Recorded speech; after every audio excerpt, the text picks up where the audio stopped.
my delay. I arrived late. I'd like to thank all the witnesses to understand and receive my apology. So we have our witnesses today, Mr. Andrew John Pocock, British High Commissioner for Canada, Mr. Marcel Aubu, President of the Canadian Olympic Committee. I don't see Mr. Overholt, but we do have Ms. Charmaine Althea-Crooks. Congratulations for the medals that you have won in the past, and we will begin with Mr. Pocock. Ladies and gentlemen, for letting me be here to talk a little bit about the Olympic Games. I thought I'd just start with a quick overview and then have a brief word about the Olympics and the Paralympics. Needless to say, this is an exciting year for us. We have not just the Diamond Jubilee, but of course the enormous Games of 2012, and we're very proud to be hosting them. And London is the only city to have hosted the Olympic Games 3 times. The good news is that preparations are in great shape. We're on time. Indeed, all the major venues were completed about a year ago to allow for extensive testing, and that's ongoing as we speak. And just to remind you of the dates, the Olympic opening ceremony is on the 27th of July, and the Paralympics start on the 29th of August. And, amazingly, we're on budget. The total public sector funding for the Olympic Games is £9.3 billion, and this covers all the additional security, defence and public transport provision. And we see it very much as an investment in Britain's future, obviously in sport, but in a whole range of other things: infrastructure, transport, communication, employment, and indeed the economy as a whole.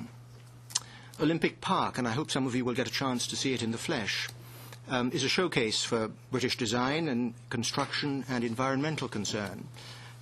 We've used building methods throughout the whole process which have reduced carbon footprints, majored on recycling, and have contributed, we think, to a very green Games.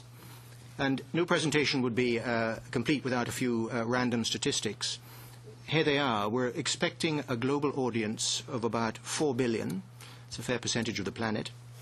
There will be 14,000 Olympic athletes and 4,000 Paralympic athletes. We're expecting 120 heads of state and government to attend the opening ceremony. By contrast, there were 89 in Beijing, so we've seen a quantum increase.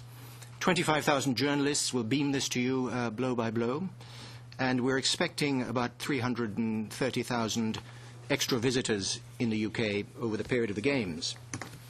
Let me just talk briefly about the Olympics themselves. We have 57 days and counting to the start of what is to be the 30th Olympiad. So the marathon is over and we're in the final sprint, if you'll allow a slightly corny pun. The Olympic torch is in Britain.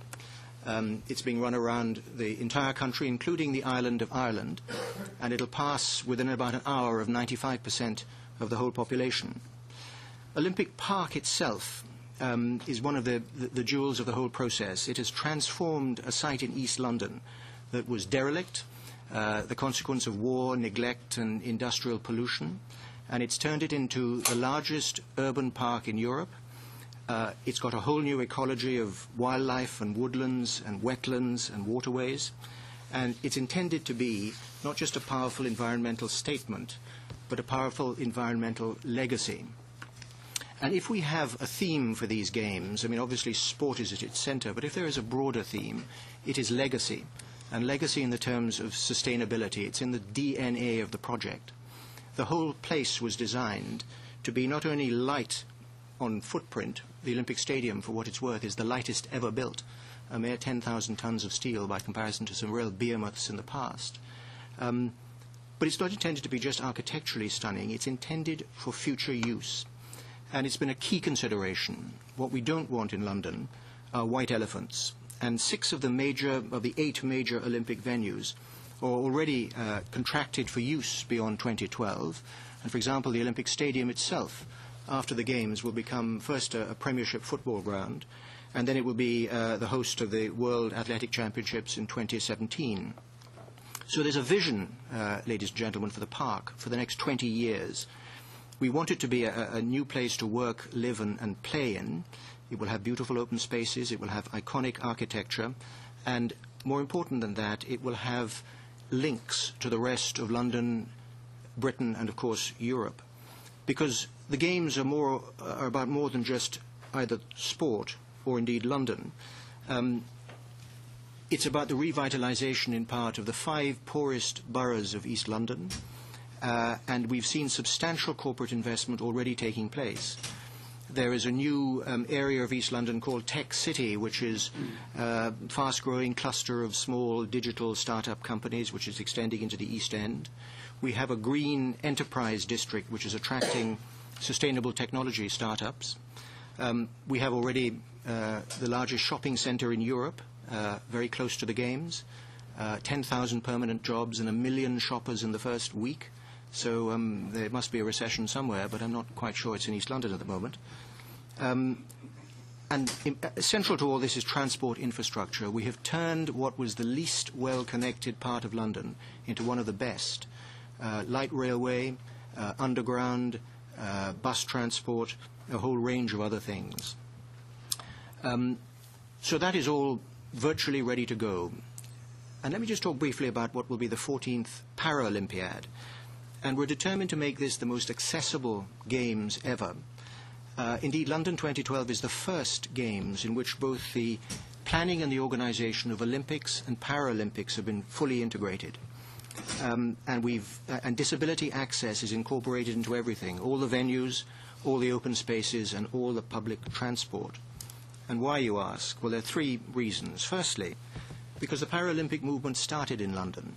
It started in 1948. London's hosted the Games 3 times, as I said, 1908, 1948, and this year. And in 1948, at a hospital called Stoke Mandeville, just outside London, full of disabled World War II veterans, an archery contest was involved to be parallel the 48 Games. And from that very small beginning began the idea of disabled athletes taking part in the greatest Games in the world. And by 1960, they were more formal part, and by 1984, they were fully integrated into the Olympic Games. So we're very proud in London that the Paralympics are effectively coming home. The second is about disabled people themselves. I think there's a strong ambition that the Games should change the way, as best we can, people look at disability and encourage the idea that disabled people should be allowed to lead more independent lives. And thirdly, of course, we want to encourage more disabled people to take part in sport. And I've had the very great privilege myself of meeting a number of Canada's Paralympic athletes, Paralympic swimmers, wheelchair basketball, your captain, who's already won medals in a number of games and seems determined to take the gold off us again, and wheelchair rugby. And I can only ask you to imagine what wheelchair rugby must be like. Extraordinary level of fitness, confidence, and commitment. So London's very pleased to have all this. And I'll just end by saying that we're delighted and looking forward to welcoming Canada's athletes and, of course, the world's. It's very close. We're excited, but we're not complacent. There is still the question of delivering a safe and secure Games. It's also a friendly and accessible one. But we're on the case. So thank you very much for listening, and I'm happy in due course to take any questions. Merci beaucoup, Votre Excellence. On va maintenant passer. Thank you, Your Excellency. We will now move on to Mr. Aubu, who is the President of the Canadian Olympic Committee. Thank you very much, Chairman. I'm very happy to be here amongst you. I'm very happy. They have a special treatment in London. Oh, yeah. We're not going to let you on the podium. Well, Monsieur le Président, chers membres. Chairman, members, it's an honor to be with you today to bring you up to date on the preparations being made by the Canadian Olympic team. We're just 2 months out from the Games. Join you today. Before I begin, I would like you to please look the screen. You will get a first glimpse of what we focus on at the Canadian Olympic Committee 24/7, 365. Please play the video.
Thank you, Mr. Chairman.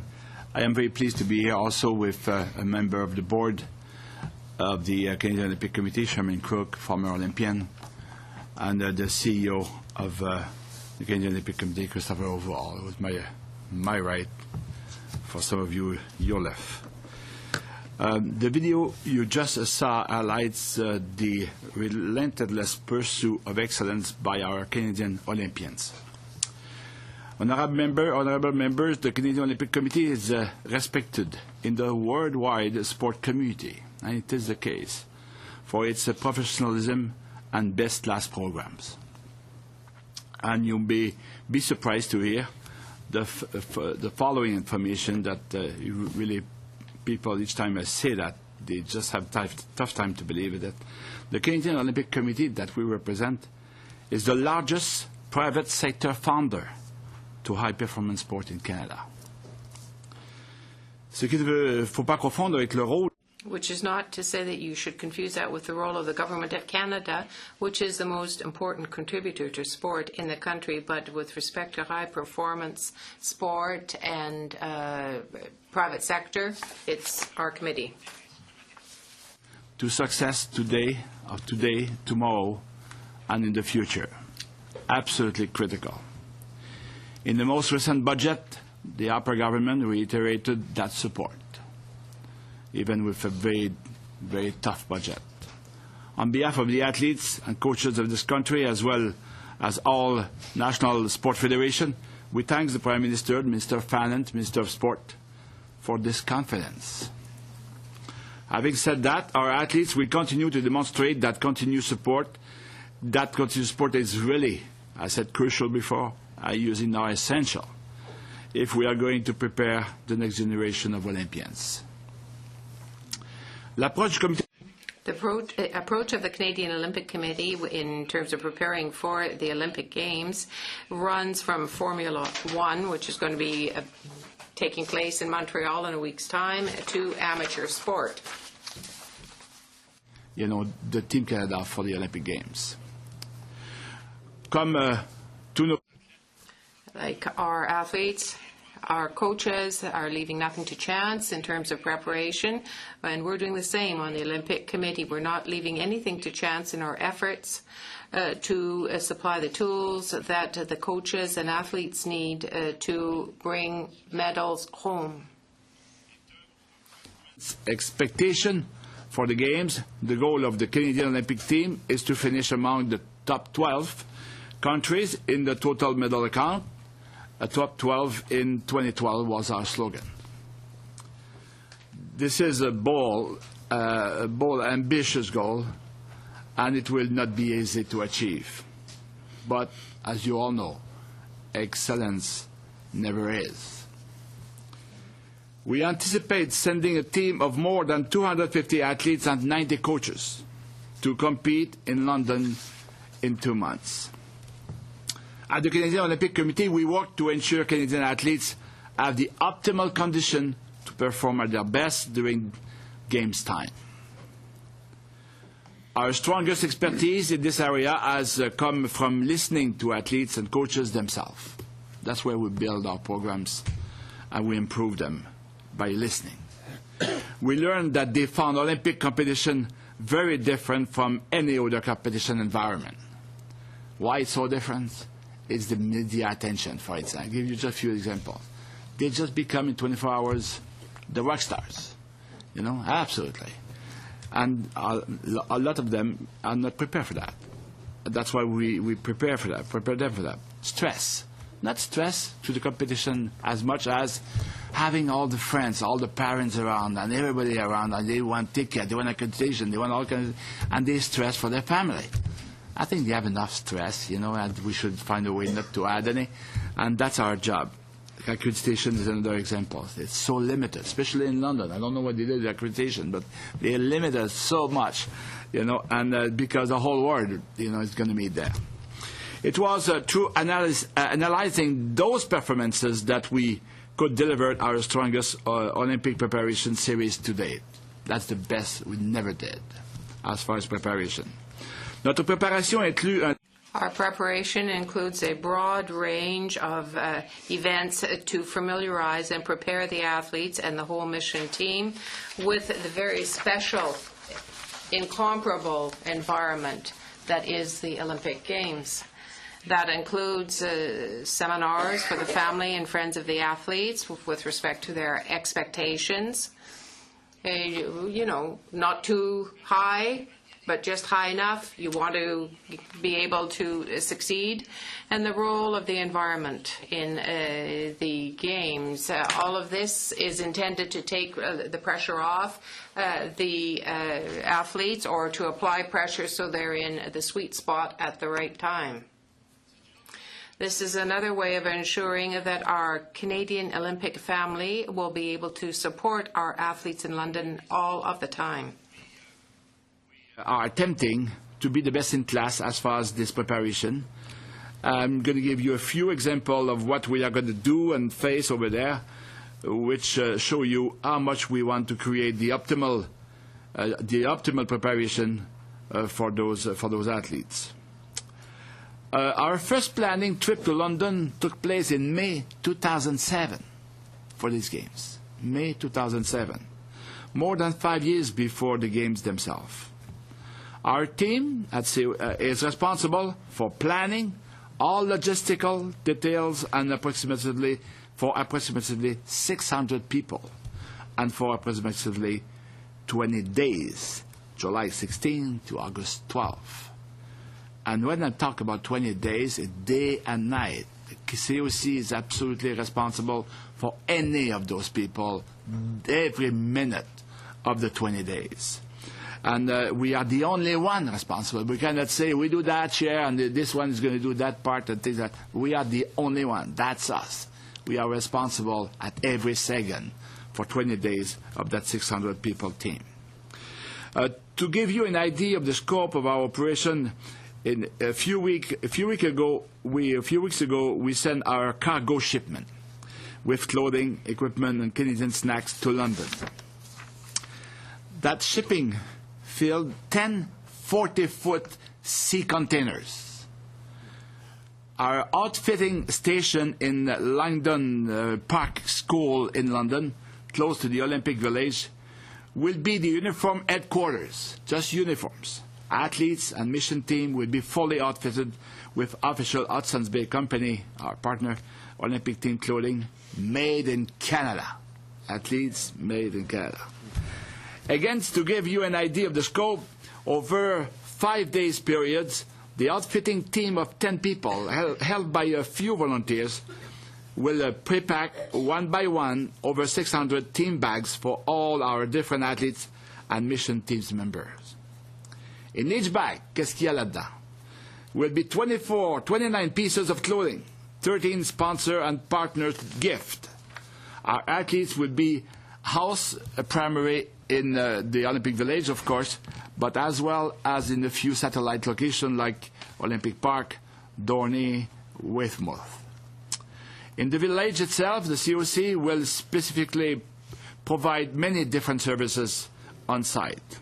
Examples: athletes can find orientation information, computer station, games coverage on television, etc., etc.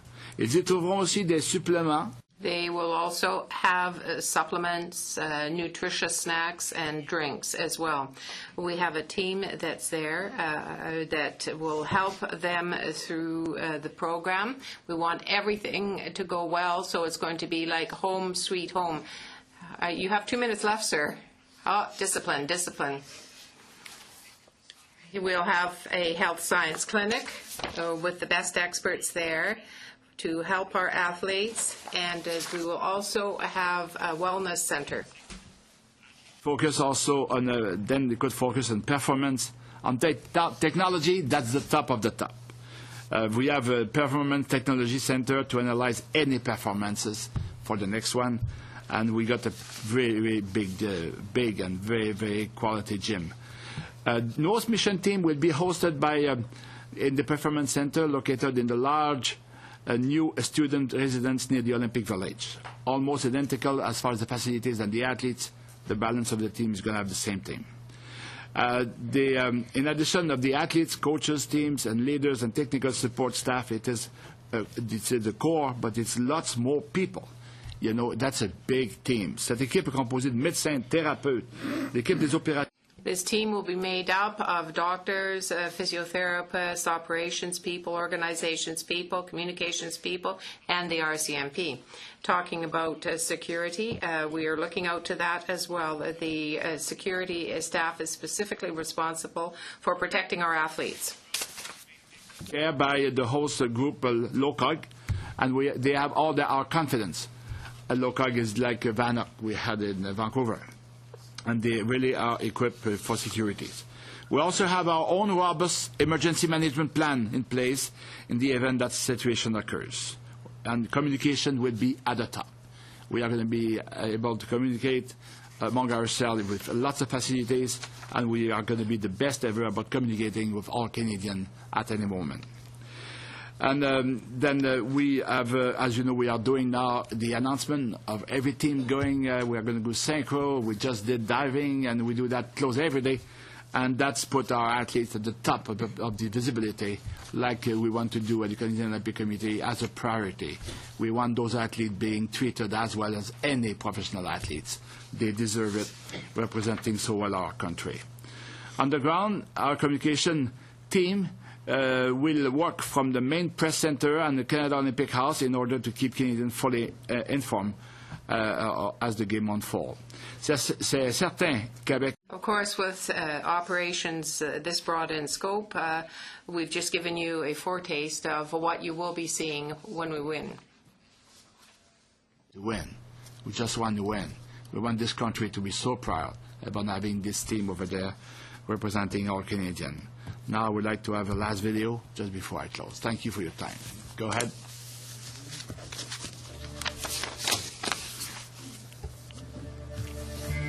Good job.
Merci, Monsieur Aubu. De toute évidence, ça nous met dans la... Thank you very much, Mr. Aubu. That puts us in the mood.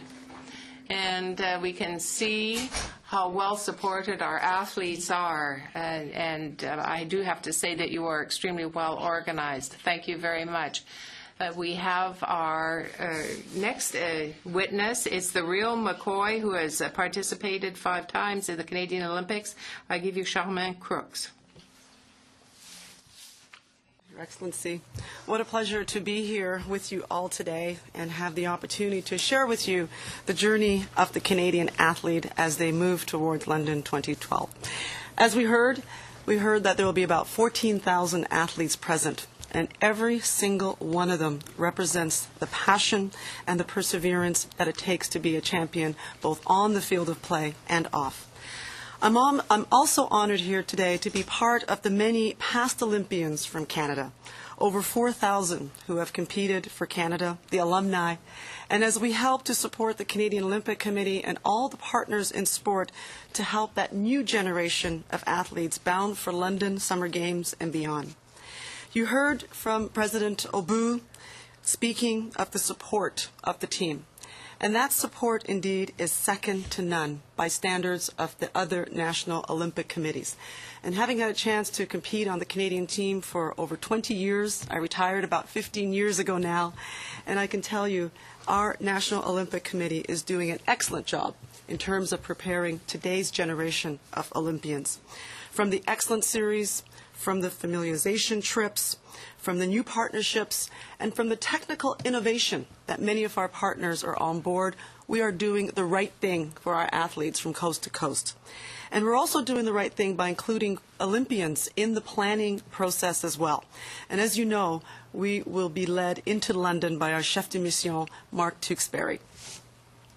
Our support staff, the volunteers, the coaches, and the communities across our nations play a critical role to the success of every athlete who will be competing in London. And I see from the experiences and what we've heard today and what I get to experience every day by being part of the Canadian sports system that no stone will be left unturned to help our athletes perform at their best on the competitive sports stage. We may even give your team a run for the money. We look forward to running. Exactly. And that stage has never been a more difficult one, quite frankly, for our summer athletes, competing with over 204 Olympic committees. And Canada's goal is to be top 12 in 2012. It's a goal that we all strive for, and a goal that we are all committed to on a daily basis. But dreaming big is what every athlete does every day. And I remember when my first dream was inspired as a young immigrant coming to Canada, where sport helped me to build self-esteem. It also helped me to work as a team and helped me to embrace my new community. Sport is where I first learned the power of striving for goals and achieving my best in excellence. And that's why I'm so drawn to sport and why I'm so proud to be here as part of this team to be able to present to you what is going to happen in London in about 50 days from now. Now, like many athletes, role models also inspired me. And there's no doubt that these athletes that you saw on the video and that you'll meet will do the same for our youth, as their stories and performances will be shared with Canadians from coast to coast. But to get there goes beyond the years of hard work, of dedication, and commitment for so many years for an event that often lasts a few minutes and in some cases a few seconds. Now, any technical advantage that can be put forward for athletes will and does make a difference. And the team behind the team will not take their foot off the pedal until every athlete has competed to the best of their ability.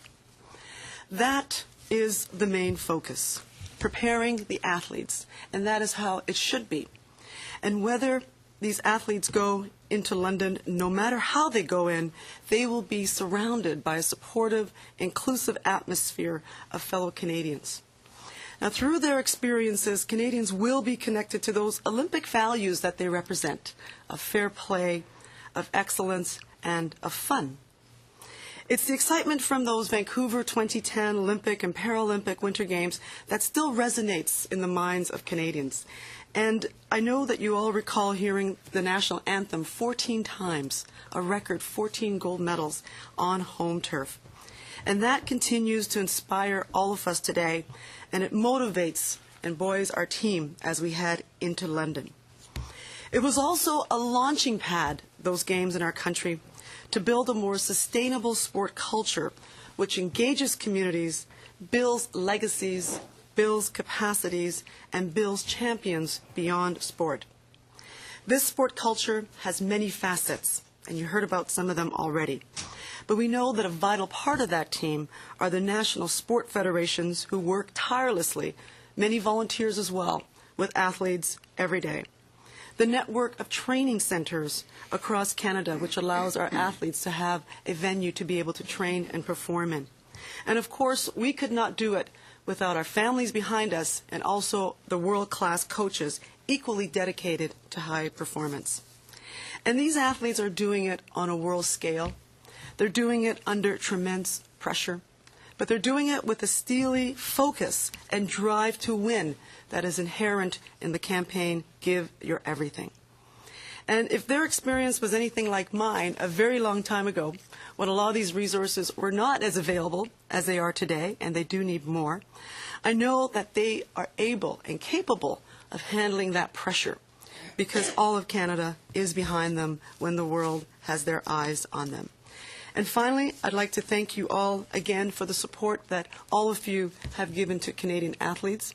And we know that going into London, they know that they are standing on the shoulders of all Canadians. Thank you very much. Thank you, Mrs. Crooks, for this vibrant testimony. We will now go on to our first round of questions of 7 minutes. La parole est donc tout d'abord à Monsieur Calandra. Mr. Calendar has the floor. Our guests today, appreciate it. Your Excellency, I want to start with you. You really you talked about something that there's been a lot going on, obviously, in the Eurozone now, and it's nice to be talking about something that is fun and exciting. And you talked about Olympic Park and how that has revitalized that area of London. So I guess it's safe to say that the Olympics is just a small part of revitalizing an entire community. And I'm very interested in that because we, of course, will be hosting the Pan Am Games here in 2015. So I wonder if you just talk just a little bit more about that. And one thing I also want to commend you on is when we talk about international events, the focus always seems to be on security at these events. And one thing that, while we know the security is well in hand and taken care of, it has been very nice to see a focus on the games, the athletes, and the revitalizing of a particular area of London, as opposed to all of the security that goes into it. So I wonder if you just talk just a little bit more about the projects surrounding the Olympic Park. Well, thank you very much for that question. I'm very glad to answer it. The Olympics have actually been central to revitalising East London. Cast your minds back. It's the area along the Thames that used to be old dockyards, heavily bombed in the war, never really rebuilt, very poor transport infrastructure, a great deal of industrial pollution from the 50s and 60s, a real sort of smokestack area. When the Games were bid for, what was planned at the very start was that this had to be about more than sport. Sport would be at the core of it. I mean, it's a huge festival of sport. It's the most complex sporting event in the world. I mean, World Cups may be slightly larger in some ways, but it's one sport. I mean, this is 25 World Championships happening at once. So sport's certainly at the core, but it must radiate beyond the core. We felt that we weren't going to spend almost £10 billion of taxpayers' money just for sport. So we looked at two things in particular: the revitalisation of a particular area of the City of London, and secondly, as I mentioned earlier on, legacy. What happens after 2012? And of course the two things are linked. What we've seen, and I've driven past it myself, I haven't actually been into Olympic Park, I've seen the pictures and the videos, but I've driven past it. And it is the most staggering piece of infrastructure I personally have ever seen. It is vast, it's complicated, it's many-layered, it's about architecture, but it's about all the environmental dimensions I mentioned, because it's got to live after 2012, and it's about transport. No one's going to get to and from the Games on what existed beforehand. So that combination, I think, of infrastructure, transport, and corporate investment has radiated like a sort of beneficent bomb burst out from Olympic Park. There's been a huge amount of money poured into local communities in the form of jobs, in the form of contracts, and that we think will last for decades, and it's designed to do so. So the Olympics at the core of it, but revitalization through the economy and technology, and thinking about the future. And as I mentioned again earlier on, 6 of the 8 major venues will be reused. The Olympic Village will become community housing in part. And there's a great deal of other spin-offs, including the technology and one or two other points that I also mentioned. So it's a huge integrated package of economic uplift and of sustainable use. Happy to give you more detail if you need it. You mentioned the dread word security. Yeah. I was in Australia in 2000 and attended the Sydney Olympics. And they were marvelous games. They were remarkably friendly. The Australians, I think, brought into particular prominence the use of volunteers to, bring people into the games and make them feel at home. They set a very high standard. We're trying to equal that in London, and we have to find a balance between security and accessibility. Australia had two advantages in 2000. One, it's a long way from anywhere. Border security is actually easier. And secondly, it was before 9/11. It was before the upsurge of the kind of attacks that we've seen across the world. And in the UK, we have homegrown security concerns. They don't have to be imported. So what you've seen in the British press, and the British press loves hot stories, is the ring of steel around London. We have thousands of the Metropolitan Police. We have thousands more private security people. We have the British Army standing by quietly and off the scene. The Royal Navy is parked in the Thames. We have fighter aircraft in London for the first time since the Second World War. We have Rapier missiles perched on people's apartment buildings. That's all true. It's all necessary. It's all part of not being complacent or taking anything for granted. But you're quite right. That's not the accent that we want in the games. What we want is a friendly and accessible games. There will have to be the initial security check, but inside the park, one hopes that we will get something like the Sydney spirit, a London spirit, which is open, warm, and freely mingling. With the world is at our doorstep. We want to welcome it. Mm-hmm. Thank you. Yeah. 1 minute and a half. Okay, good. Mr. Obu, I just want to congratulate the COC. It seems to be a real focus back on athletics and performance, yes, as well as supporting the athletes, not only, well, obviously at the games, but in the lead up to the games. So that seems to be a real different focus. I wonder if how you've come to that, and going forward, what resources we can provide to help continue that. Thank you for the question. We call it a real turnaround, and we arrived there. We had a very, very ambitious platform. I come from professional sport. I learned a lot there, the business side of it. And we were able also to build the best team, the number 2 of the Miami Dolphins, the number 2 of the Nike, and all those Canadians who were away. I just told them, just come with me. We are going to make something great for this country. They were already fantastic people at the COC, like Chief of Sport, Karen Salian, and others. And we even get, the Director of Communication of the Prime Minister of Canada. You have to really look for the best.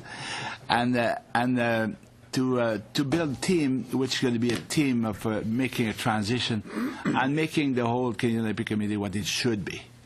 By doing, at first, putting the athletes at the middle of everything we do.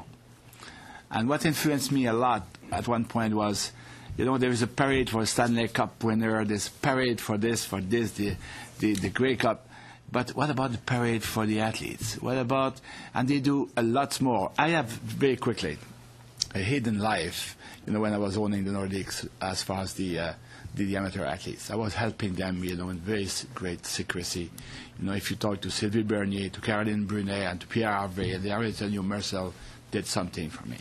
There's no secret there. I really felt that those athletes had something special.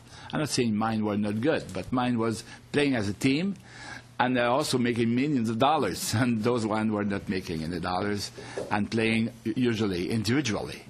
And when I saw, like a family, couple just destroyed by the dream of the kid, that's really, really influenced me. After I left, the professional hockey, that was just a natural to go and make the whole circle about going and help my country as far as the amateur sport was concerned. That's why I did that. I wanted to give back, but I wanted to give back with a very precise plan in mind, which is Absolutely. The athlete being the middle and doing it like I did anything I did before with the best team you could find around of Canadians who are dedicated to the cause. That's what we did. That's what you see, so many changes, so many, we want the visibility for the athletes 365, days a year. And by that, we are going to, we just discover, and for me, the discovery, the best asset of this country is those athletes. That's the best we could offer. Merci, and, Monsieur Aubu. To have the chance to work with them, it's a privilege. Merci. La parole est maintenant à Mathieu Dubé. Thank you. Mathieu Dubé now has the floor. Thank you very much, Chairman. And I'd like to thank our witnesses for being here this morning. I particularly appreciate what Mr. Aubu has just said. What's very interesting with respect to the Olympics, and if you, as versus the professional sports, the Olympics, amateur athletes accomplish a great deal, but with a lot less than professional athletes. So these are victories, to my mind, that go well beyond the usual. In the country, we are very aware of the work that you do, and we thank you for it. That being said, I think anybody in sports would say the same thing. How does an athlete start? You go to a family, you work as a family, you approach the Olympics as a family. I'd like to go back to something else, though. I had the opportunity of making recommendations in the pre-budget consultations 2012 last summer. I'd like to go back to that, and I'd like to know what you think it affects the preparations that you've undertaken to produce the best team possible, to have the Canada at the podium, we own the podium theme. Tax credits, for example, for the conditioning, physical conditioning of children, for families that needed it. Many things have changed in terms of that budget. What, in terms of success, can we do in the future to better prepare for future Olympics? With respect to this Olympics, I mean, we're stuck in the games. We're not. We can't just think of other opportunities. What we're doing is polishing, and we're looking closely at the details. But what we would like to see in the future, perhaps, is that you want to have a program where you invest and where you have results right away. Own the Podium in Vancouver was great because it allowed for immediate results, and we were happy with that. We wanted to bring the Olympics back, but they said, no. Each time you go to the games, it doesn't end here. You want to be able to own the podium elsewhere. So we are in London, in Sochi, in Rio de Janeiro. We want the same mindset.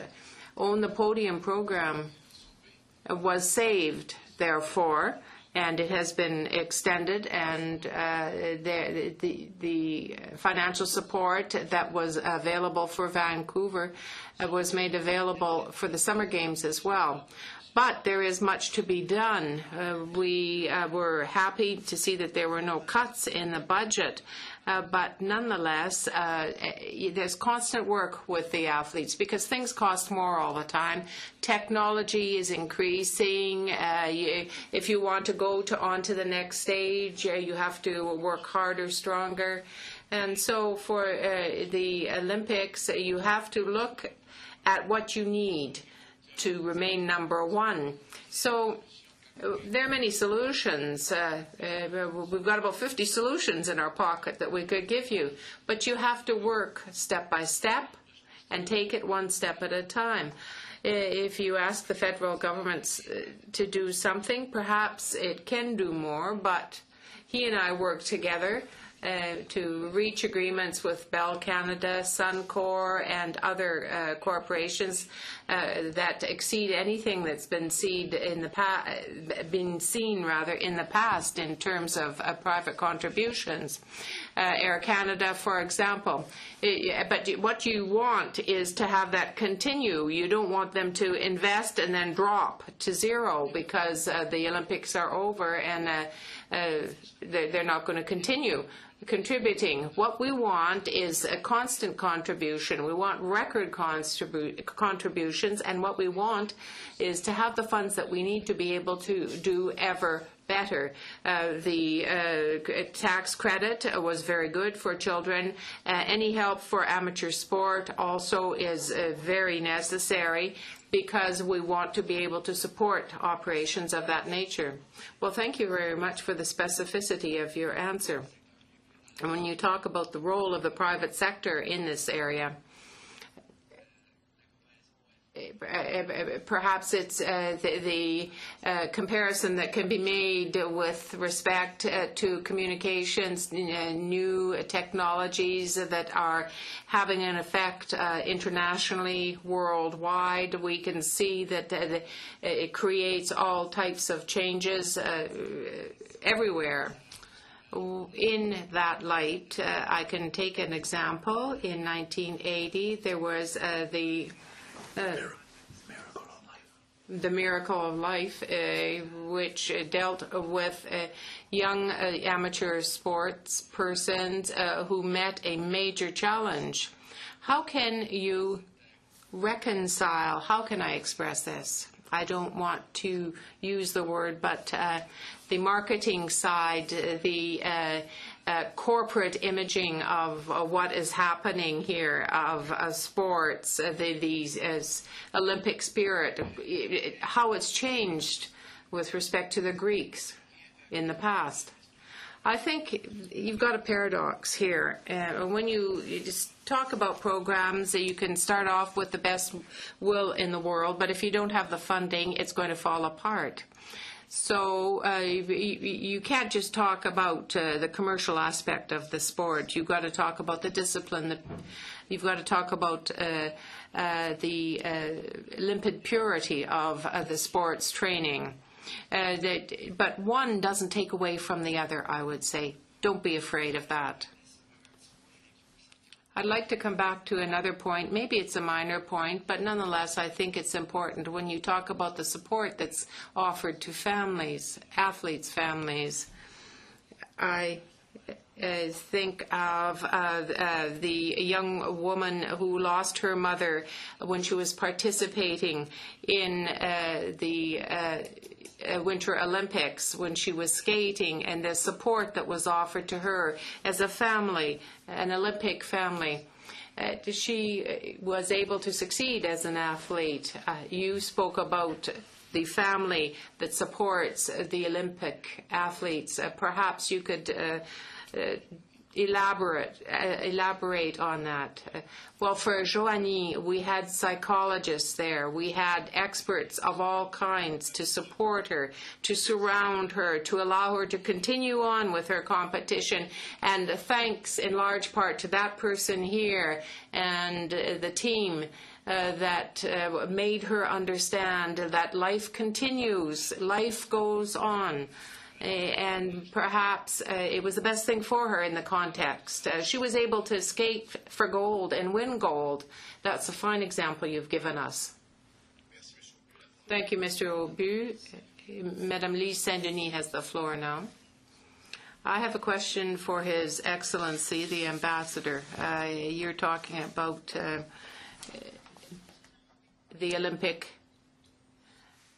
Games. 2012 will have consequences that will be technological, that will be municipal, because you've talked about the 5 boroughs that will be improved. What I'd like to know is this. Does Great Britain intend to have an amateur sport policy following the Olympics that would harken back and link back to what was achieved in the Olympics? And it links a bit to what Monsieur Aubu has just said. The United Kingdom has long been a champion of the amateur ideal, but in today's competitive world, amateur sport is very difficult to sustain at a championship level. We find many of our Olympic athletes, and I know many of Canada's, are in full-time training. Sport is no longer at championship level a part-time activity. It is a full-time, day and night, 365 activity, and that requires financial support. So we have a double vision for sport in the UK. What we want to see is at the competitive level, support both from sporting associations on the one hand and from the private sector on the other for champion athletes who are at the pinnacle of their sport and who will compete in the Olympic Games or in other forms of sport. But your question is a shrewd one, because beneath that, what we'd like to see the Olympic Games do is get young people, indeed people of all ages, disabled people, to play sport. Not at championship level, perhaps, but in a competitive and effective way. We, like many other countries, we face in the UK, particularly among our youth, challenges of the digital age, people sitting in front of their computers, the couch potato phenomenon. We face people that are perhaps overly concerned in some respects about health and safety aspects of competitive sport, particularly when it's contact sport. There are a lot of disincentives for young people. What we hope that the Games will do at the level below the championship will be to encourage people to see sport as a chance to be excellent, a chance to reach their potential, a chance to make themselves physically fit. When we saw on the video those beautiful images of human excellence, it is something inspiring. So I think the long answer to your short question is amateur sport at the top level will require, sport at the top level will require enormous subsidy of different kinds, be it private sector or from government. But beneath that, we do hope the Games will inspire people of all ages and sizes to go back to playing sport.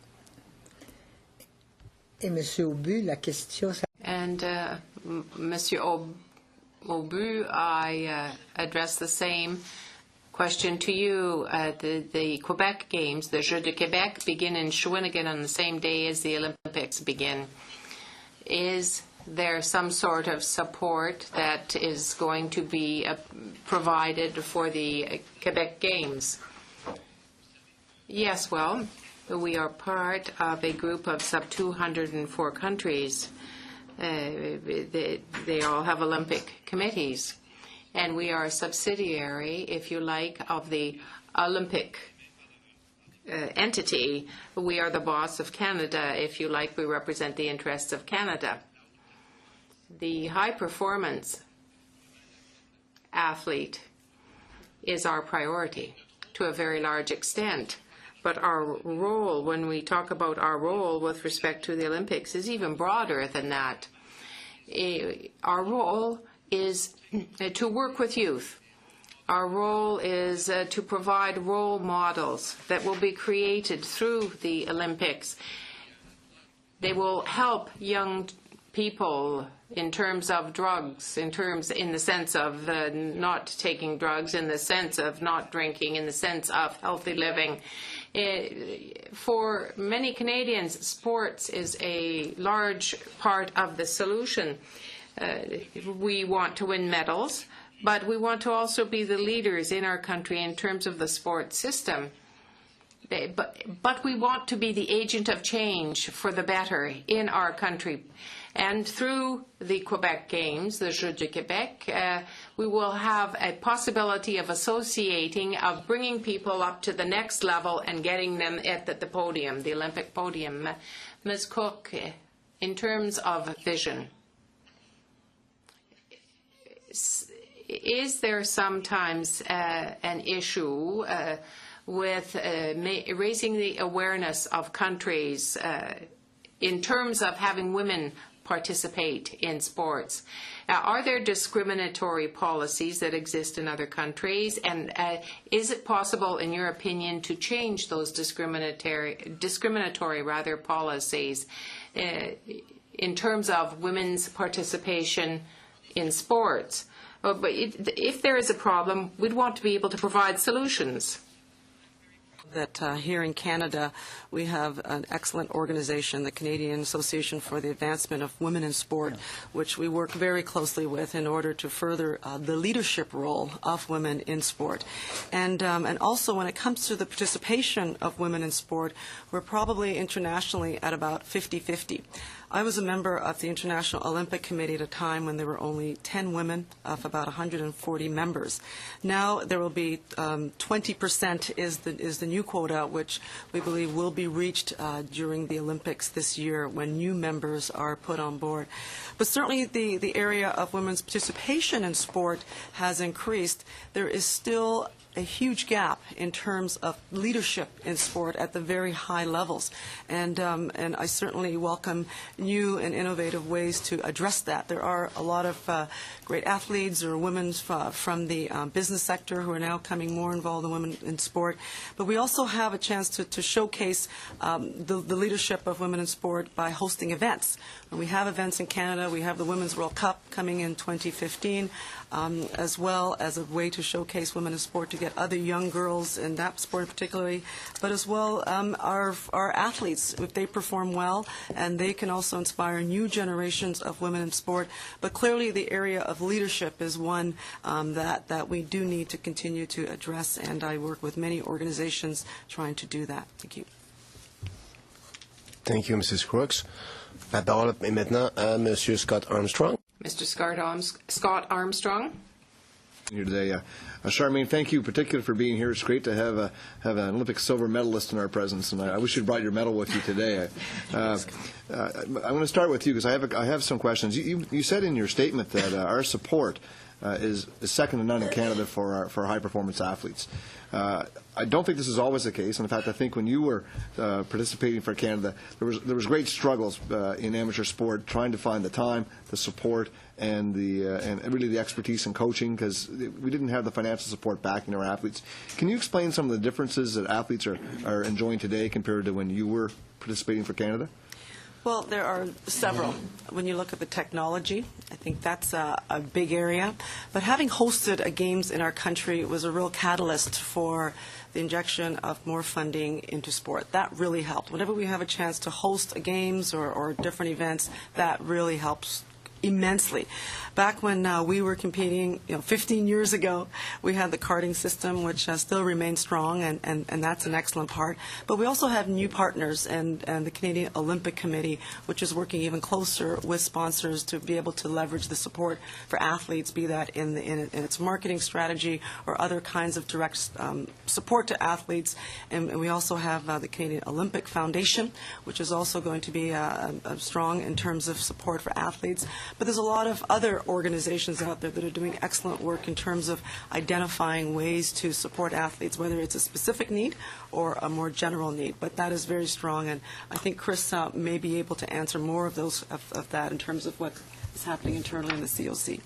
Go ahead. Thank you for the question, Mr. Armstrong, because it's something that we're very, very proud of. The progression in the effort to prepare athletes and coaches for the experience that they have at Games has been tremendous.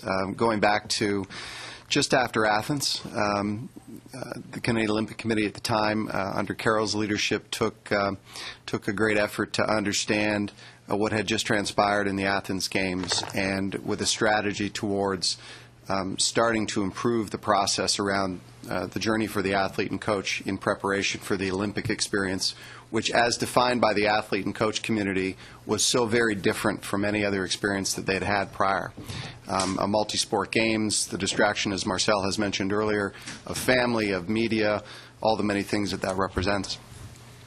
So you wouldn't need to go back too far to see some of those changes. And again, we're very proud of what Carol Lasalian and her team deliver at Games. All of the work they do in advance. It was mentioned earlier that our first trip in preparation for London happened in May 2007. That's a standard operating procedure for us now. Our teams are already making trips to Rio, have certainly been already for some time making trips to Russia in preparations for those Games.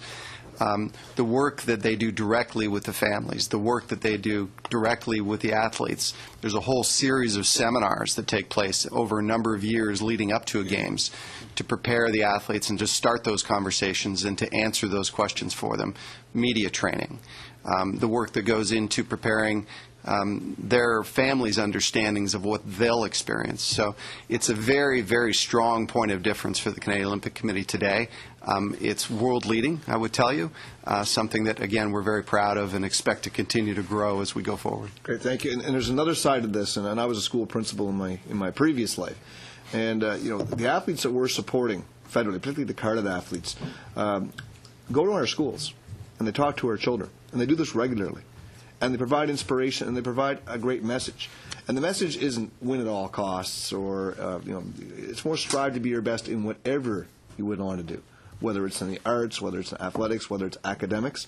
And they bring a real strong role model role to schools and to our youth. It's particularly needed today when we face challenges of child obesity, like Mr. Pollack was talking about. So have you gone to schools, Mrs. Crooks, and talked to students? And how often do athletes do that? They do quite regularly, as far as I'm experienced. Absolutely. I think most athletes do that. I've been doing that since I was in high school, and going into schools and speaking. And you're right. I mean, the kids who are there, and you talk to them, and you help to inspire them, and whether it's to be the best in music, in entertainment, in the arts, what have you. The inspiration from sport transcends. It's a universal principle. And as I mentioned earlier, one of the values of the Olympics is about excellence. It's about excellence in anything. But sport is our platform. And if kids can be inspired by that, then I encourage every athlete to go back to their schools and speak to their schools about those stories. I mean, like I mentioned, there's 14,000 of those stories of those athletes from all across the world. But here in Canada, we have a very strong message and a strong, powerful story to tell. We hosted the Games. We're still inspired by that. And going back into schools, and these athletes who are preparing for London and who are moving forward, they'll also bring more stories to those schools all across Canada. So working with the school system to increase that, I think it's something that we welcome through some of the education programs that happen with our Olympic Committee. And I know, Chris, you might want to speak a little bit more about that. Yeah. It's absolutely the right question. We believe very strongly that sports, elite sport in particular, is an absolute laboratory for leadership. You don't need to look any further than just a little ways down the desk to see the type of leadership that Charmaine has provided, not only within the sport community, but in her everyday life. Mark Tewksbury is an outstanding example of that, and, of course, our chef de mission for London. The work that the Canadian Olympic Committee does in the way that you describe, Mr. Armstrong, is so very important. We have a responsibility first, as you point to deliver excellence on the field of play, and that is certainly our mandate with sport as our core business. But as Carol and I discuss all the time, our athletes as leaders in Canada are absolutely a touchstone for Canadians. That, where sport is our core business and where our Canadian Olympic team is our brand, athletes sit at the very core of that, and that is the absolute emotional connection for Canadians. That is the touchstone for pride, a symbol of excellence, and one that, as Charmaine points to, can transcend sport. It can be about educational excellence. It can be about excellence in business. There are so many wonderful things that we can point to around, what our athletes stand for. How much time? A couple seconds. Actually, you're just done. Thank you. Sorry Thank about you this. Thank you. La parole est maintenant à Monsieur Andrew Cash. Merci, Monsieur Overall.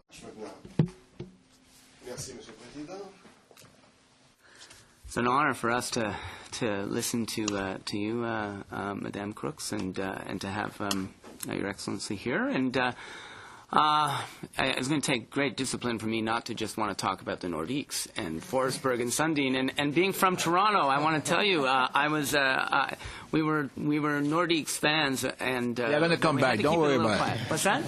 You're going to come back. Don't worry. I just wanted to get into a bit more of the financial realities that face amateur athletes, and just to say as well that it is an interesting observation that Olympic athletes and amateur athletes at the highest levels also show great community activism and leadership in a way that one would like to see professional athletes mirror, and oftentimes they don't. And I think that's a great testament to the commitment of Olympic athletes and elite athletes at the amateur level. And so you and all your colleagues are deeply appreciated, not just for your athletic prowess, but for your commitment to our community of Canada. Now, on the subject of the funding, which of course all this activity flows from, I just want to get a sense, first of all, what is the mix between the private corporate sponsorship and the public investment? It's difficult to say exactly because, as you know, there's Sport Canada, which is to OTP. You provide, that's our best partner as far as generating the money. As far as generate the sports sector, it's our duty, it's our job, and all of that. We try to, there's no secret here. This country do a lot with not so much. We are not equivalent yet at the G8 country as far as supporting our athletes and high performance. We are not there yet. What is the most encouraging, though? Since a few years since, I would say, preparation for Vancouver, people just decided to make sport in our culture, by investing more, and we got the result right away, which means that money gave results, which is not the case in many other areas when you invest money. Is the federal government the main? But the ratio between both is most of the money come from the government. Okay. But I would say we could reach 50% of what the government brings, as far as the additional of the sponsorship. Do you have some kind of code of ethics or code of conduct when you are going through your list of potential corporate sponsors? We are very demanding, but in the sense that, first of all, we have an opportunity to deal with the biggest corporation in this country, and usually they are very well equipped as far as a code of ethics. What are some of the main aspects of this code of ethics that you're looking for? Is somebody an expert in that? Sure, I can take some of that. If you'd like, I'll go back and provide just a little more clarity around what's already been offered from a funding perspective. The Canadian Olympic Committee is 98% funded by the private sector. The wonderful support that comes from the federal government flows as core funding to the sport community and is evidenced probably most publicly in the contribution that they make to support high-performance sport on the podium. With respect to the conversation and the question around the private sector, the place that you start when you're looking for partners is around values.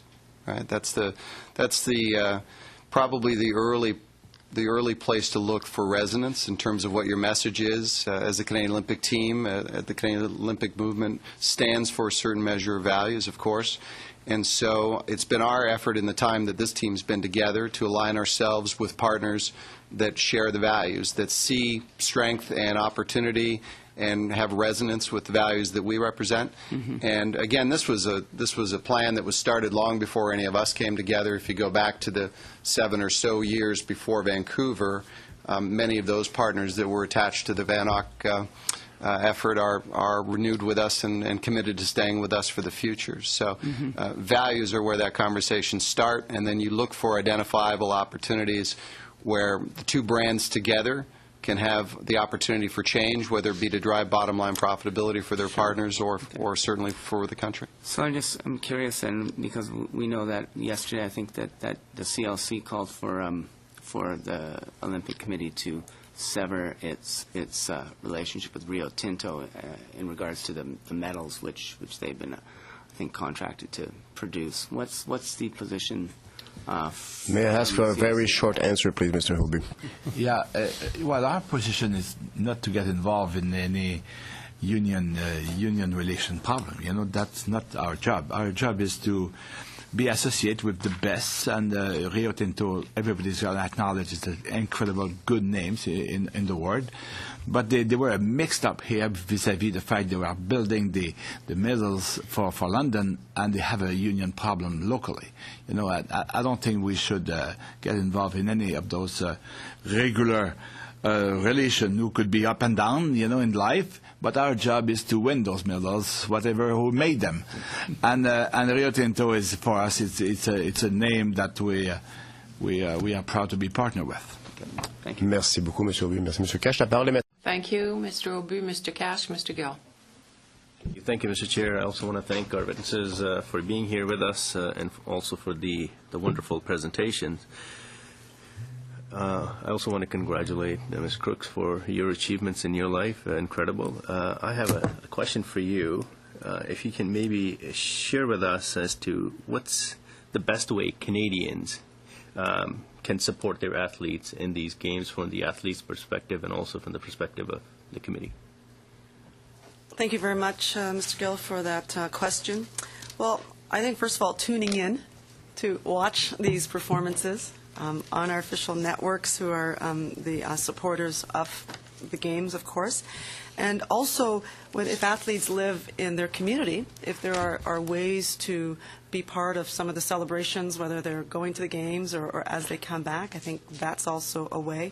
But also, too, to support some of the events that are across Canada, where opportunities to meet athletes or to support events where there might be some financial opportunities or just to support them in principle for going and representing Canada. I think those are some of the small ways that Canadians can support our athletes on an everyday basis. And there's also some other organized ways and some programs that of course, the Olympic Committee and many of our partners are undertaking. But really, these athletes will be telling their stories, whether it's using new media to do that, the interviews that you'll hear. And the goal really is to make these athletes household names so that other Canadians can, continue the inspiration as we have talked about. But so those are some of the ways that I would see as supporting our athletes. Very nice. Would you also be able to share with us some of the main strategies used in terms of promoting our athletes and also the London Games that are coming up? Is social media part of that?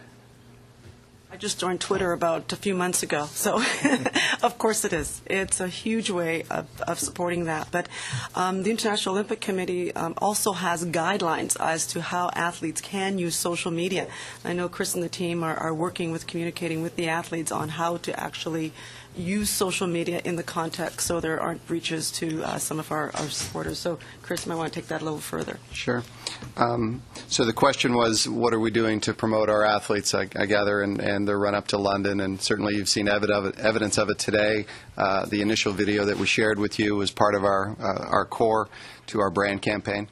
And the way we think of our position next to all of that is that it's our job to heighten the conversation around sport in this country. It's certainly our responsibility to help tell our athletes' stories and to connect Canadians to those stories as sources for pride and inspiration.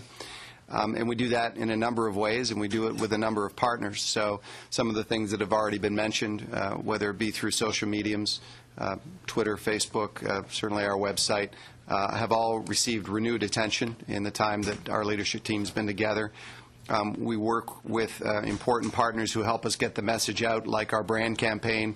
There were so many private sector supporters there in the media, and again, as part of the creative process that went into that. And then our many marketing partners, of course, that not only help us tell those stories, but help us develop programs, again, for athletes in support of their journey toward the Olympic Games and support of their family's journey, as has been referenced a couple of times today. Nice. How much time do we have, Mr. Chair? 1 minute and 1 minute 30. 1 minute 30. Maybe I can ask a question to Your Excellency. Your Excellency, what can Canadians traveling to London for the Olympics what sort of experience can they expect? I hope a very good one. I'd be appalled if it wasn't. London is a huge cosmopolitan capital. I think in addition to the games, whether people have tickets or not, and by the way, there will be huge open screens all around Olympic Park where people can watch. Even if they haven't got tickets, they can watch individual events.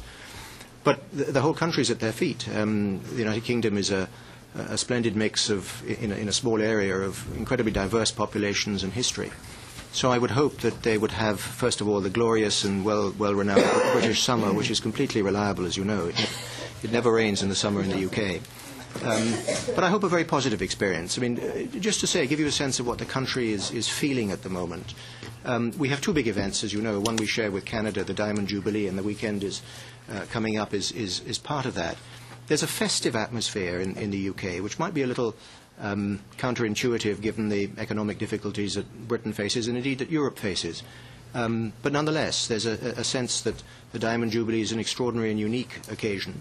And indeed, for our generation, so is the Olympic Games. So people are looking forward to this. They're looking forward to welcoming the world. We have a particularly warm relationship with Canada at every level. So I hope the Canadian visitors to London will have a very warm and positive experience. And tell me personally if they don't. Thank you, Your Excellency. La parole est maintenant à Madame Lise Saint-Denis. Madame Lise Saint-Denis has the floor. Mr. Obu, does Canada participate in the inclusion of countries, of developing countries? Are we just speaking about it, thinking about it, or are we really doing something to help these countries? To be sure that you mean to be sure that they participate in the games, these developing countries? Well, I think that the Olympic Committee, as well as Pathos, which for the Americas, works diligently to give access to and to help the national Olympic committees. They give money to the national committees for certain countries. There's a system that comes from the Solidarity Fund, which is there to be distributed to those countries that would like to set up an Olympic committee in Africa or elsewhere in the world. The possibility of doing so. Sometimes you're going to be watching the Olympics and all of a sudden you're going to see participating a country that you've never heard of before. Well, that's because of that. They have at least a team of athletes, a small team that will be able to participate due to the help that's offered through this fund. It's excellent for the whole world. We do a lot. A great deal of effort is put into helping developing countries participate. In the future, do you think that the preparations can be improved, the systems can be improved as far as making the games accessible? Well, we're talking here about 14,000. How many athletes did you say? 14,000 athletes? It's become so big, so enormous, with such an infrastructure. Some thought is being given to limiting the number of sports, the number of athletes that participate in each sport. We don't want necessarily to see it expand to ad infinitum. So there is a weighing that has to be done here in terms of Moscow. The Olympic Committee is thinking about what should be done. We often discuss matters like this. We look at the issue from this perspective. Our legacy, we have inherited a legacy that everybody should be able to have access to the games, but all of that is part of the discourse surrounding the games. My question is for Ms. Charman. How has your participation in the Olympics changed your professional and personal life? What did it do for you personally and professionally? Madame Saint-Denis, for that question. First of all, sport was everything to me. As a young girl and watching the Olympics and seeing those athletes do great things, I watched them and I thought that I can also do that. And so I got involved and was able to get a scholarship to go to university and study psychology. But then I've always been drawn to things which challenge me, even today.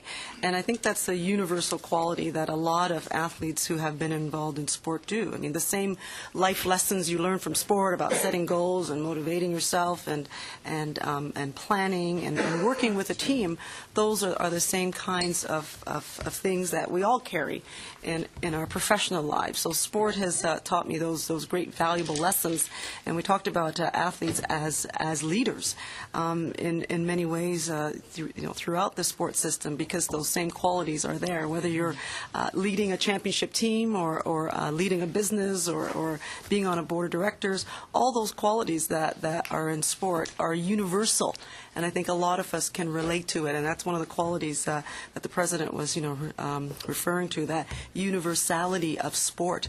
And those qualities really connect us well beyond the playing field. So I'm very privileged that I had a chance to come to this country and have that opportunity to represent Canada and to be involved in sport, because it's given me so much. And that investment that we're all doing in sport, that investment in sport today is investing in all Canadians so they can have touch points to these qualities and hopefully through sport, what we know, build better citizens and better communities.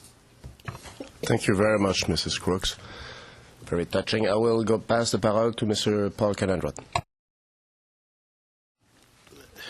There's, I guess my question will be for you, Ms. Crooks. There's a few things that I always have difficulty watching. It's overtime hockey when it's a team that I actually care about, a shootout in World Cup soccer, and at the start of any Olympic, whether it's a sprint or in the water.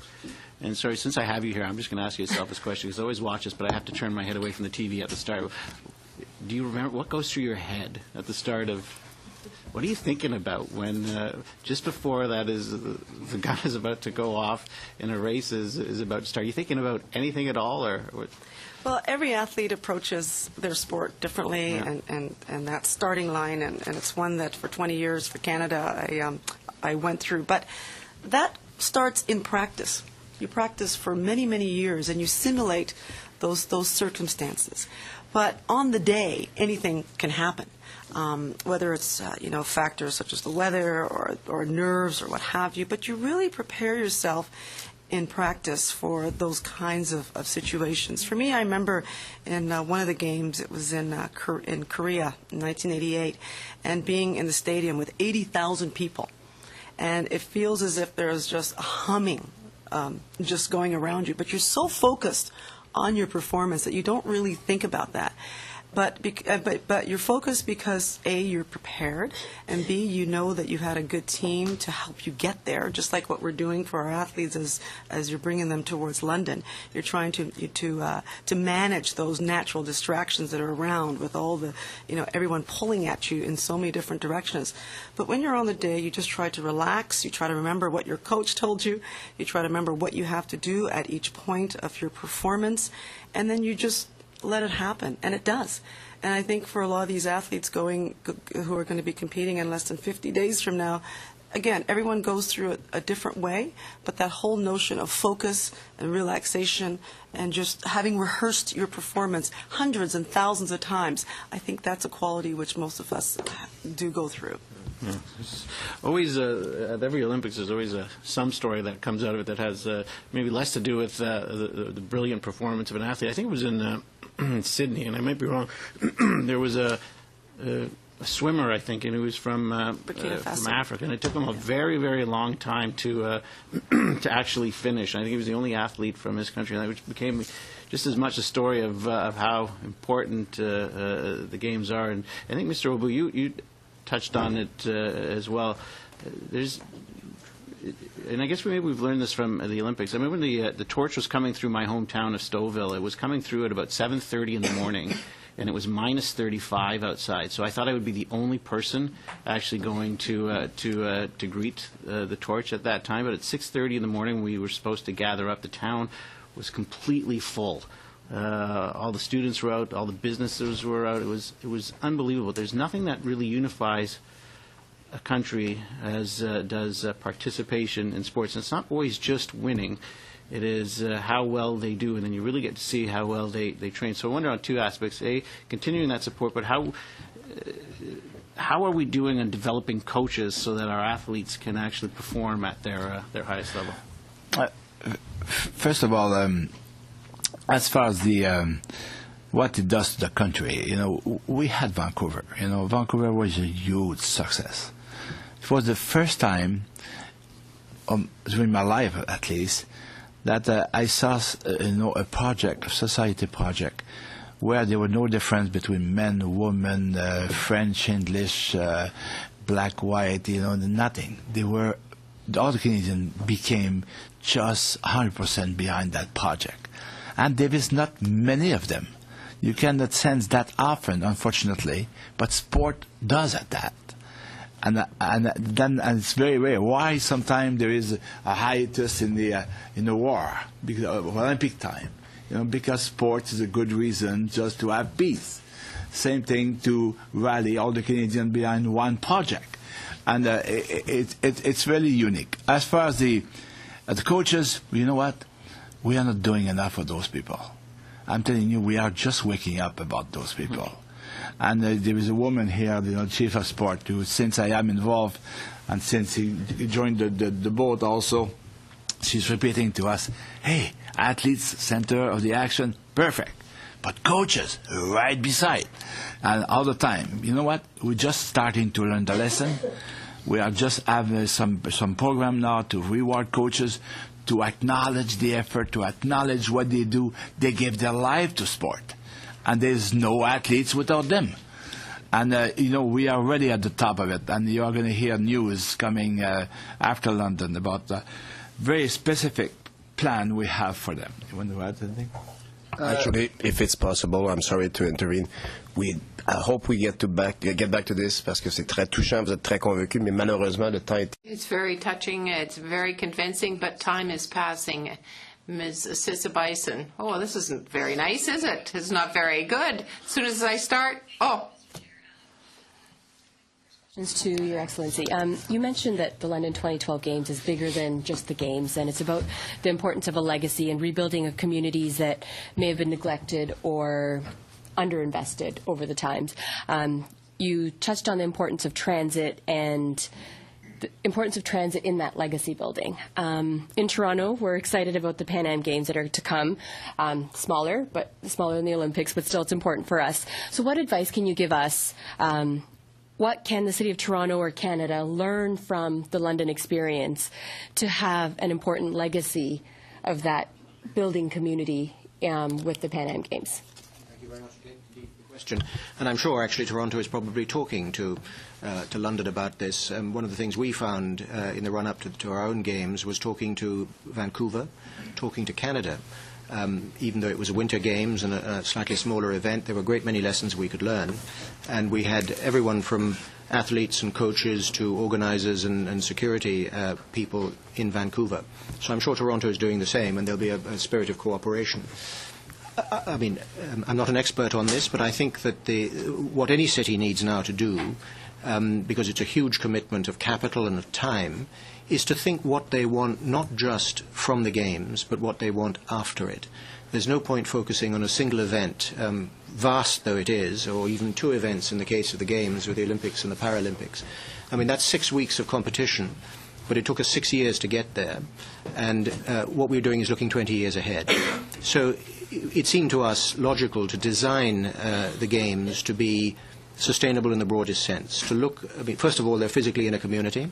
What do you do for that community? And more importantly, how do you get that community involved in supporting the Games themselves? There's that dimension. Very important for all kinds of reasons.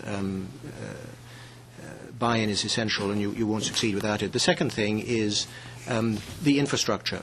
It places a huge burden on a city for a very intense period, but it is an opportunity to invest in infrastructure for the future.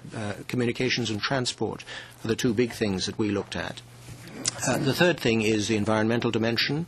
How do you leave as light a footprint as possible in terms of construction, but also leave a physical legacy, a park, waterways, some contribution to the urban environment, and that's a very strong dimension of London. And the last thing, and perhaps the thing that dominates all our lives these days, is an economic legacy. How do you create, on the one hand, permanent jobs, or jobs that are as permanent as possible, in the locality, but much more importantly, thinking beyond. The key thing for us is it's the London Games, but it's also Britain's Games.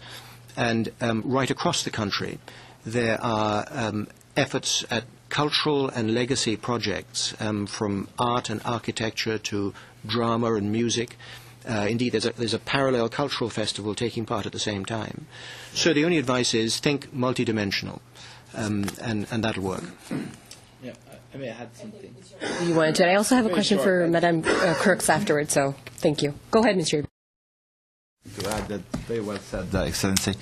But Canada, I learned that for the first time last week. You know that we are part of a G6 countries. I said, from the president of the IOC, Mr. Jacques Roch, said, Canada, you are part of it. I said, what is he talking about? G6, I heard about G20, G8, but G6.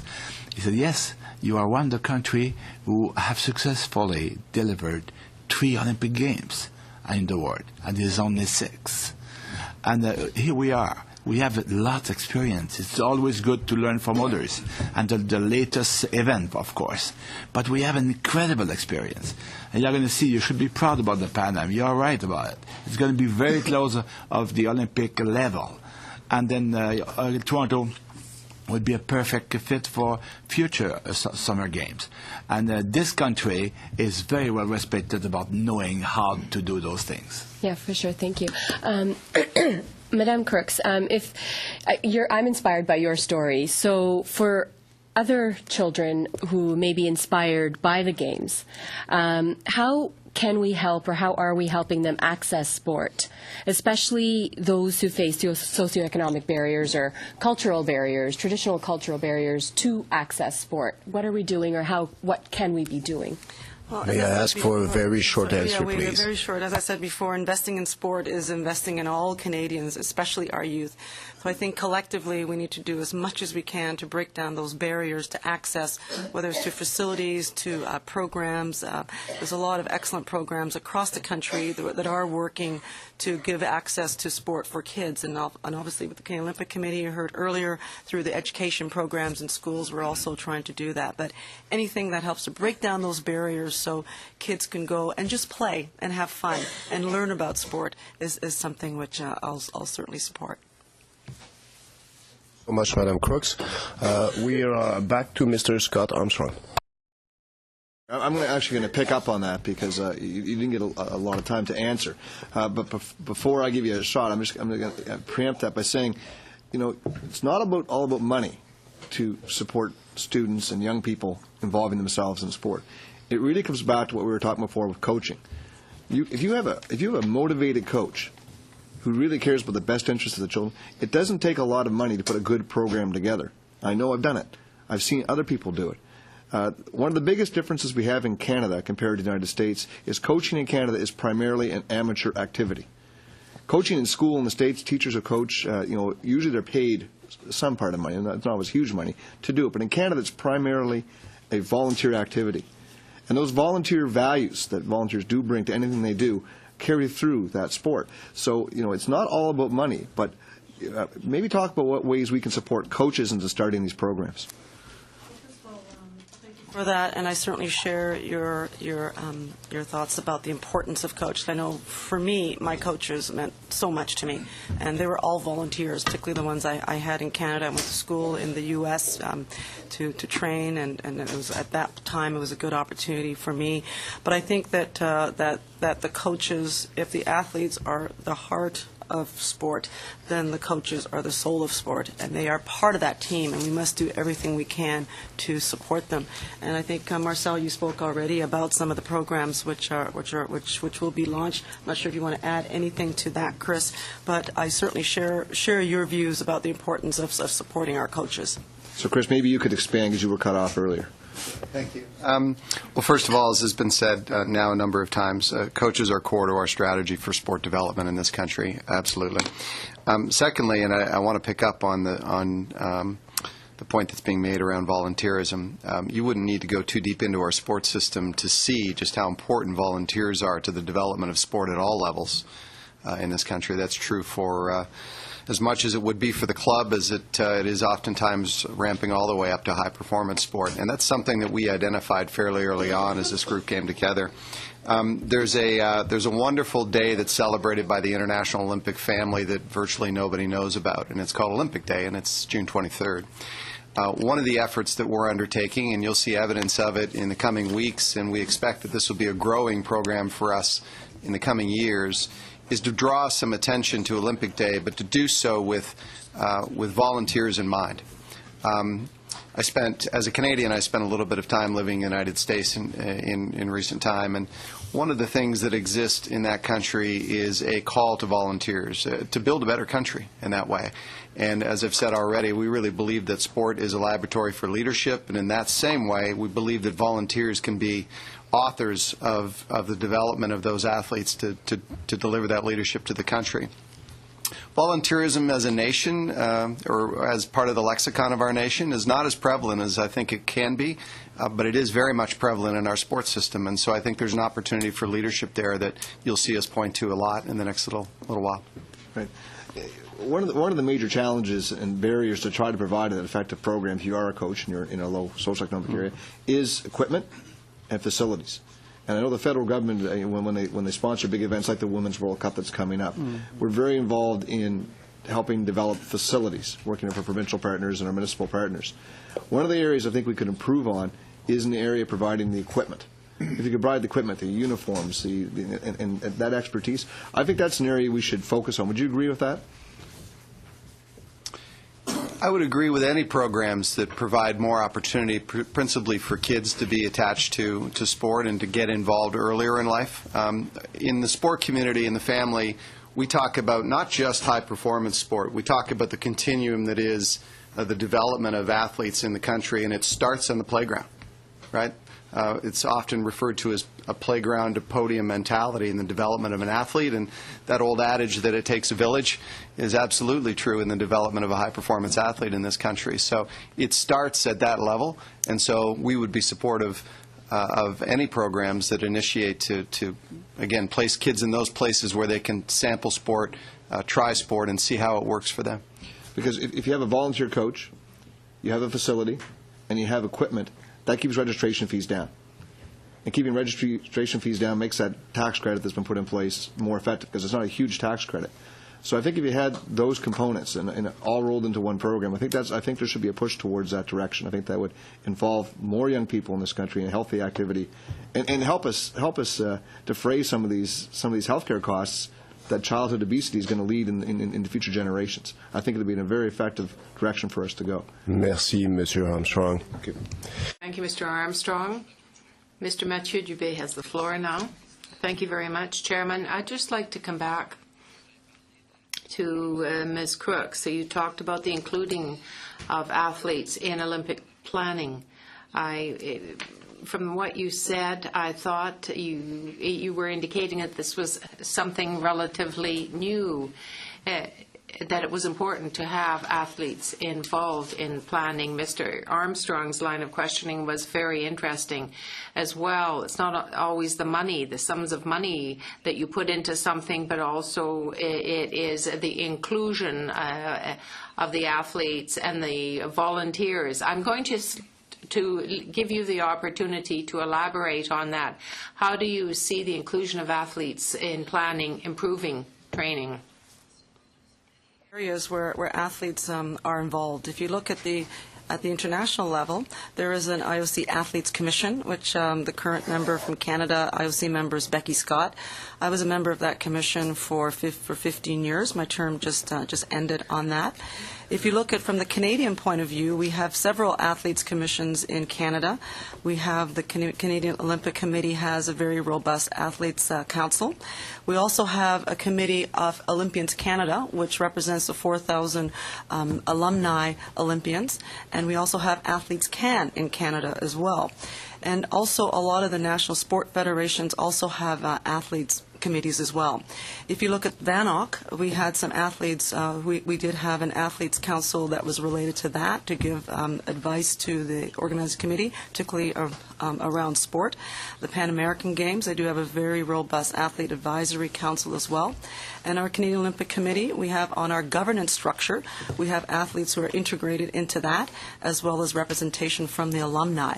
And from time to time, as far as working groups are concerned, the athletes are called on quite a bit to be involved not just from a ceremonial point of view, but also for developing and implementing policy. But the whole idea of athletes' involvement really is, in many ways, the International Olympic Committee has taken a lead role in that by encouraging the 204 National Olympic Committees to include athletes on their executives. And in Canada, we're very well represented on our executive as far as the athletes are concerned. Monsieur Walt, il y a quelque chose à ajouter? Oui, oui. Do you have anything to add? A couple of times already, if athletes are at the core of our brand, then naturally you want to have that experience involved in your business, and we do. So separate from the things that Charmaine has mentioned, certainly Veronica Brenner, Isabelle Charret, Tanya Visson are all key members of our staff at the Canadian Olympic Committee. In more recent time, our chef de mission, Mark Tewksbury, for London, Steve Podborski already announced for Russia. So from a planning and execution standpoint, both every day in our business and as we prepare for games, we have some of the most profile Canadian athletes involved in just about everything that we do today. Merci, je pense que c'est... Thank you so much. It's very important to hear, and I'm very happy to hear this. I just want to say, Mr. Pocock, you mentioned at the outset that it was important. You spoke to the importance of the Paralympic Games to allow people who have disabilities to be involved in Olympic sport. What do you think, sir, is offered to people in that respect? What do they need to get to the elite level in terms of tools and help? Sometimes in terms of a place of birth, it can be difficult for somebody to access the Paralympic Games. What can we do to help? We need all the help and encouragement and coaching and facilities that able-bodied athletes need, and then some. One is starting a little further back, I think, with disabled people. And one of the key reasons that we're emphasizing the Paralympics, as I tried to say a little earlier on, is to do two things. One is to expand the horizons of possibility for disabled people. Many of them will simply not consider the prospect of competing in sport at any level. Seeing this on television, perhaps having contact with some of the Olympian athletes, will expand that horizon a bit. And second, and equally important, it will give broader society a sense, a better sense of what disabled athletes and indeed disabled people can do. And we hope that the chemistry between those two things, a bit more motivation for the disabled to come forward, and sport is such a good avenue. It not only contributes to physical well-being, but it involves them in teams, in community. It breaks the isolation that so often surrounds disabled people in their lives. They live in isolated apartments and things. This brings you into a broader community. But also by making people more aware, making coaches perhaps more aware that it isn't just able-bodied people that respond well to discipline and instruction. Anyone can. So we do hope that the Paralympics will be both a showcase on the one hand for what disabled athletes can do, and as I say, I've seen up close and personal the quite extraordinary physical condition that self-discipline and hard training allows disabled athletes to reach. But it's a catalyst as well. So not just a display, but a catalyst, both to the disabled to come forward themselves and to people to reach out a bit more and provide some more facilities. So thank you for the question. Merci beaucoup, Votre Excellence. Thank you very much, Your Excellency. This brings our meeting to an end. I would like to, on behalf of all the members of the committee, thank all the witnesses. It's been an exceptional opportunity for us to put our collective finger on the pulse of what is happening in terms of preparation. It was a wonderful opportunity. Thank you. We will suspend for about a moment because we'll have to move into a committee business in-camera session. I thank you very much once again for being here this morning. Thank you very much. Have a nice day.